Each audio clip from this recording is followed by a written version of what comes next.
President হিসেবে শপথ নিয়েই যুক্তরাষ্ট্রকে ঢেলে সাজানোর প্রত্যয় জানান ডোনাল্ড ট্রাম্প। বলেন, একটি গর্বিত, সমৃদ্ধ, স্বাধীন জাতি গঠনে অগ্রাধিকার দেওয়া হবে।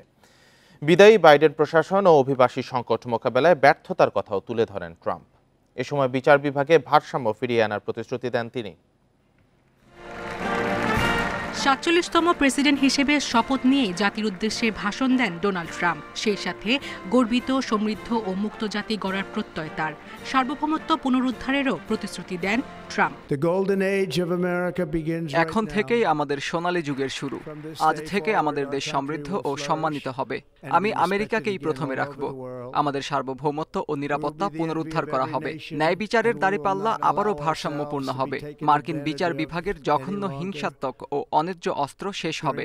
আমাদের সর্বোচ্চ অগ্রাধিকার হবে একটি গর্বিত, সমৃদ্ধ ও স্বাধীন জাতি গঠন করা। ভাষণে বিদায় বাইডেন প্রশাসন এবং অভিবাসীর সংকট মোকাবেলায় ব্যর্থতার কথাও তুলে ধরেন ট্রাম্প। দুর্যোগের সময় স্বাস্থ্য ব্যবস্থার ভূমিকা নিয়ে সমালোচনা করেন তিনি। এ সময় যুক্তরাষ্ট্রকে এক অনন্য উচ্চতায় নিয়ে যেতে ঈশ্বর তাকে বাঁচিয়ে রেখেছেন বলে মন্তব্য করেন তিনি। গত ৮ বছরে ২৫০ বছরের মার্কিন ইতিহাসে যে কোনো প্রেসিডেন্টের চেয়ে বেশি পরীক্ষা দিয়েছি। অনেক শিখেছি। আমাদের প্রজাতন্ত্র পুনরুদ্ধারের যাত্রা সহজ ছিল না। যারা আমাদের স্বাধীনতা কেড়ে নেওয়ার চেষ্টা করেছে, তারাই আমার স্বাধীনতা ও জীবন কেড়ে নিতে চেয়েছে।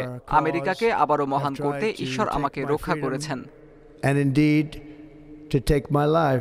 এ সময় রিপাবলিকানদের ঐতিহাসিক জয়ের জন্য অশ্বেতাঙ্গ ও হিস্প্যানিক ভোটারদের সাধুবাদ জানান ট্রাম্প। মার্টিন লুথার কিংয়ের স্বপ্ন বাস্তবায়নের প্রত্যয় জানান তিনি।